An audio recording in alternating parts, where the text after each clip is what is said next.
Vous êtes au courant qu'il y a une guerre civile qui se déroule dans tout le pays? Nous, ce qu'on veut, c'est rester à l'écart. Avec ce qu'on voit aux infos, c'est ce qu'il y a de mieux à faire. Un film qui s'appelle Civil War et il n'y a pas de mec encapuchonné sur un aéroport international. Je comprends pas, là. C'est bizarre. Est-ce que vous regrettez l'utilisation de frappes aériennes sur nos citoyens? Aujourd'hui, ils avancent sur Washington.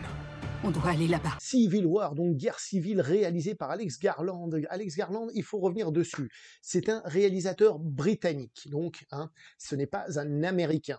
C'est un type qui a commencé en tant que scénariste, entre autres chez Danny Boyle, 28 jours plus tard par exemple, et qui, quand il a commencé à faire des films, le moins qu'on puisse dire, c'est qu'il a fait des films intéressants, en tout cas, et différents du tout venant. On pense bien sûr à Ex Machina, par exemple, ou encore à Annihilation.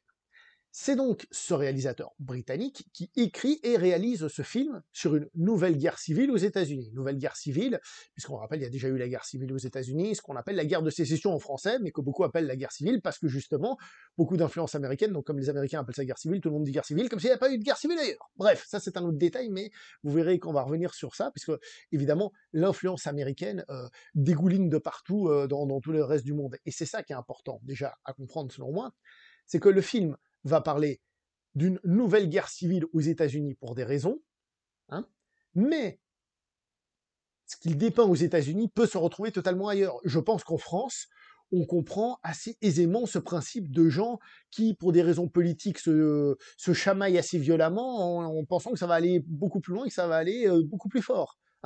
Je pense que beaucoup de gens sont assez conscients de ça. Et lui, il est anglais. Donc lui, évidemment, il a encore une autre vision, parce qu'il se base, par exemple, je dis ça au hasard, sur le Brexit, je sais pas le Brexit en lui-même, mais que veut dire le Brexit? Pourquoi le Brexit?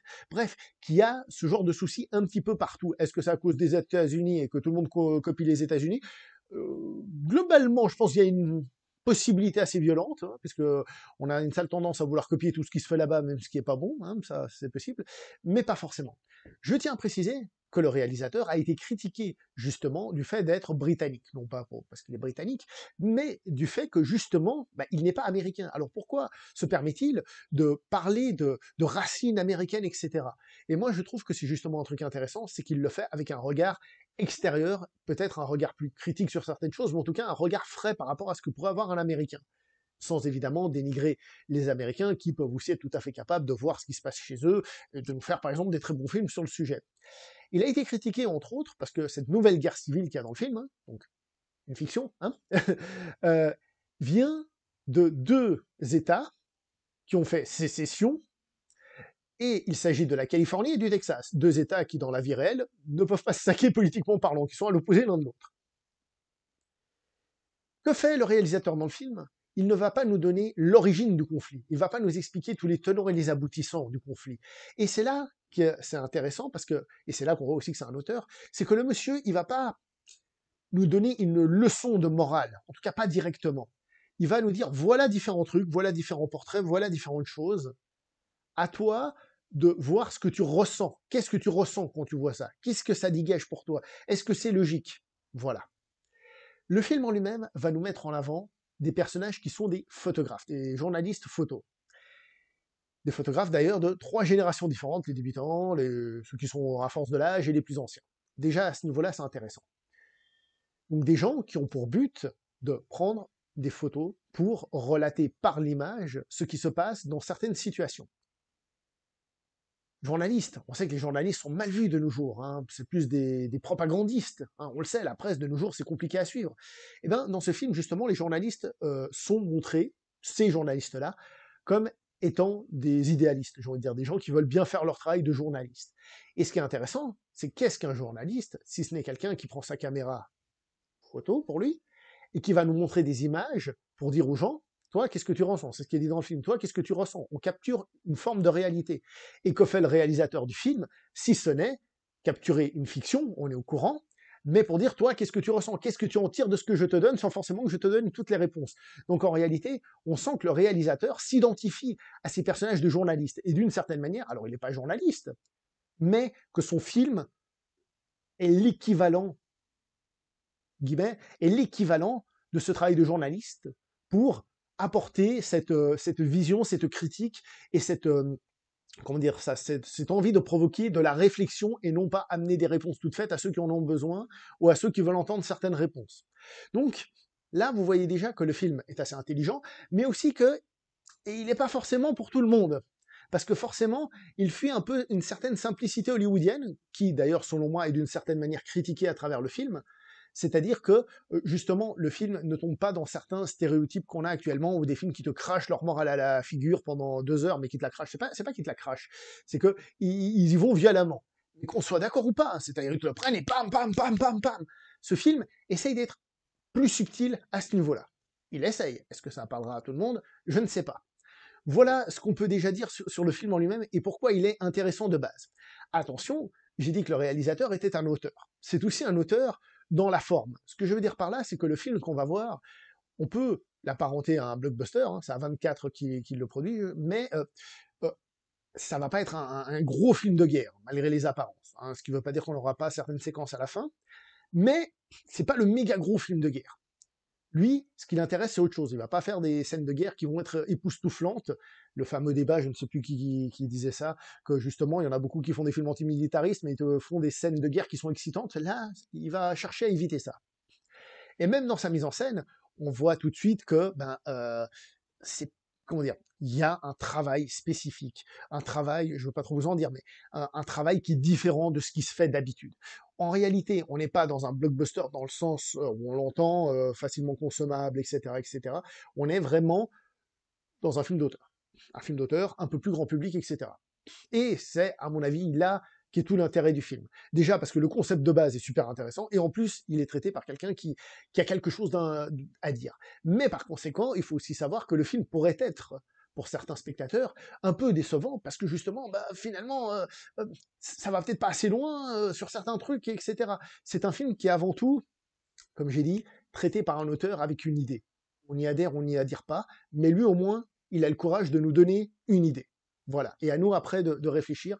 Et je trouve le film très réussi à ce niveau-là. Voilà. J'ai parlé de la mise en scène, il faut aussi parler évidemment du traitement du son, entre autres des coups de feu, qui ont, comment dire, une particularité. C'est des coups de feu qui sonnent différemment de ce qu'on a l'habitude au cinéma. Et à travers ça, déjà, si le coup de feu sonne différemment et nous fait une sensation différente, eh ben, quand un coup de feu il y a, donc coup de feu prend un sens différent. C'est beau ce que je dis. D'accord? Donc, à ce niveau-là, c'est très intéressant. Le réalisateur va mettre, des scénaristes évidemment, hein, va mettre des scènes dans son film un peu particulières. Je vous parle d'une qui est dans la bande-annonce et qui pour moi représente globalement bien une idée du film. À un moment donné, il rencontre un mec, comment il s'appelle déjà cet acteur? Jesse Clements, je crois, je sais plus, bref, c'est une petite scène, hein, vous le verrez pas beaucoup plus dans le film. Vous avez la scène, je vous dis, il y a dans la bande-annonce. Je crois qu'il y a comme un malentendu. Quoi? On est américain, d'accord? D'accord. Quel genre d'américain vous êtes? À un moment donné, il y a un personnage qui fait «Ah, on est américain».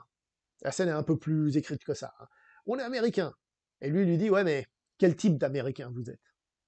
Et ça, tout est là pour moi. Tout est là. Pourquoi? Parce que le «je suis américain», c'est un truc qu'on a vu dans des millions de blockbusters. «Je suis américain, s'il vous plaît, aidez-moi». Et puis les Américains qui font «oui, l'américain». Et là, c'est la fracture. Ouais, mais t'es quel type d'américain? Et à travers ce personnage, le réalisateur, il montre là, par contre, clairement, une face sombre d'une personne qui se permet de juger qu'est-ce que pour lui un Américain et qu'est-ce qui ne l'est pas. Il y a d'autres choses dans le film. Dans la bande-annonce, vous voyez qu'ils arrivent à un endroit, ils font, vous savez, vous êtes au courant, il y a une guerre ici, puis la personne fait, ouais, bon, on s'en fout, on essaye de l'éviter.